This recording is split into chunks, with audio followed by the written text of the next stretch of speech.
Hi everyone, this is Amy Hubbard. I'm back to show you the other colors that we did not just demo on the Beautycounter Velvet Eyeshadow Palette. Here it is right here. And we just did this eye right here. You can see the colors that we used on that one. They are the browns and greens, the kind of olive. We paired these three right here, those three right there, to create this eye. So it's kind of this brown, olive, gold tone eye. And now we're going to create an eye out of the I'd call it more of a romantic eye. We're going to go with this color right here on the lid, and we're going to go for this in the deep crease. And this is going to be our contoured crease color. Then we're going to go through with a little bit of lace and highlight the lid. So we're going to use four colors that we're going to use? 1, 2, 3, 4 colors of this palette. Last time we used 1, 2, 3, and actually we did use that. So I guess we're using 4. We're just using a different one. So right now I'm going to use these 3 brushes to show you this demo. And they are right here, okay? And although it's very important to use all different brushes, you can use the same ones. Just make sure you have a towel near you that you can kind of get the last color off. And if it's too dark of a color, make sure that you really get it off. Otherwise you end up with mud, and that just means all your eyeshadows kind of blend together and become the same color. And what you want to have is some distinction between those colors on your eyes. That's what keeps it crisp and clean and fresh feeling. So I'm going to start with eyeshadow primer. And this eyeshadow primer is actually from Bare Minerals. They have a pretty good non-toxic eyeshadow primer that holds your colors where you place them. If you don't use an eyeshadow primer, depending on your eye shape and your oil production, you're going to end up with mud. You're going to end up with colors in your crease and all of the eyeshadow colors losing their intensity. And it's just really a matter of time.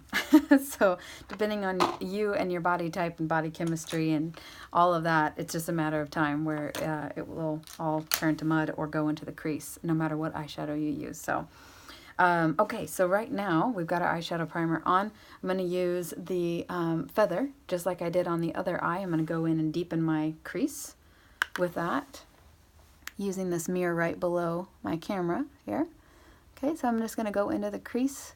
And keeping my eye open, it helps to deepen that crease. I can already see it, since that's what happens when my eye is open. The crease is there and gives me a hint of where that darkest tone should be, where my natural depth would already be.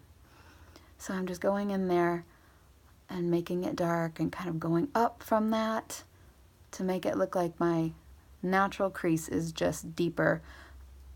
And that's it. Okay, so I'm going to go in again and take more of that feather and go in and deepen that crease even more, bringing that color softly up as I go up and out, just like that, up and out. Okay, then we get this nice depth in the crease, and we've kind of elongated and feathered the eye out a little bit on the sides. Okay, gorgeous, right? Just by itself, gorgeous. So now we're going to go in and put a more romantic kind of lid color on here. So we're going to have this color right here.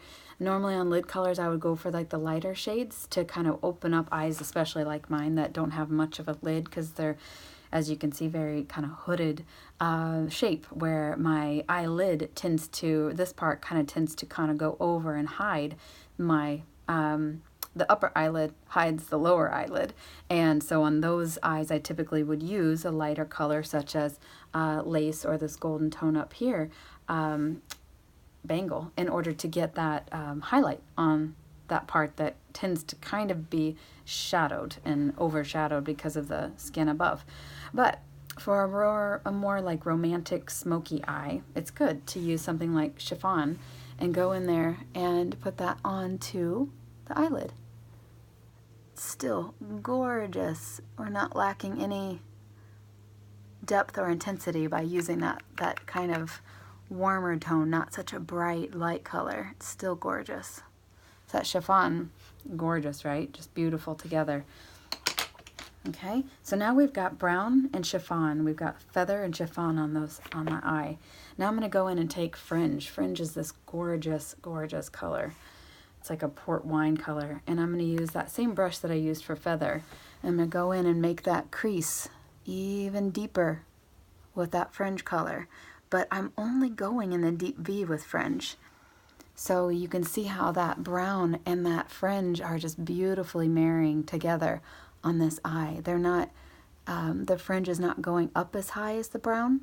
It's really just letting that brown be that natural transition between my skin tone and the eyeshadow. And that fringe is just hiding right there underneath of that brown, just peeking out just barely. So you get brown, you get my skin tone to brown to this deeper tone, that kind of port wine tone, to chiffon, that lighter tone, okay? And you just kind of feather it in there to about 3/4 of the way inside the, to where your pupil is, right there, okay? And now I'm going to take this color that I laid down the lid color with. I just washed off the brush a little bit. I'm going to take this lace right here, this lace tone. And I'm going to go in here and highlight the inner part of my eye, just near the tear duct, just like that. Okay, and then you just kind of blend it toward the middle part of your eye. Kind of, didn't mean to get it right there. And then bringing that right there. So you have this nice highlight right there. And I kind of brush it in so it's not so drastic. There we go. You can also take that fringe, this really dark, beautiful color here. You can take that and go right underneath of the eye and just smoke that out a little bit with your finger. It's gorgeous. So I'm just going to kind of go in here and smoke it out. Okay, then I'm going to take that brown pencil, brown eyeliner pencil from Beautycounter, and I'm going to go in and take my eyelid, kind of pull it a little bit, and just go into the lash line with that pencil. I don't want a super obvious lash line. It's totally something you can do on your own. I might even do a demo on that next, on how to use the liquid eyeliner and not be scared of it. But this is how I go in and just kind of put that nice pencil. And brown, I'm using brown because my skin tone and my natural eyeliner and lashes and everything's pretty light. So if I use brown, it tends to look more natural. So you do whatever you want when it's up to you to do your own. And I'm just going to smoke it a little bit with that smudging end of the pencil. That Beautycounter has this little smudging end, okay? Then I'm going to use the lengthening mascara from Beautycounter.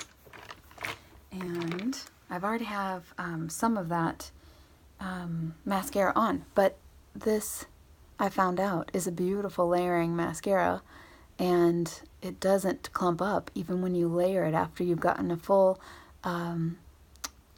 layer on. You let it dry and then you come back and add a second layer. It's perfect for like going out at night.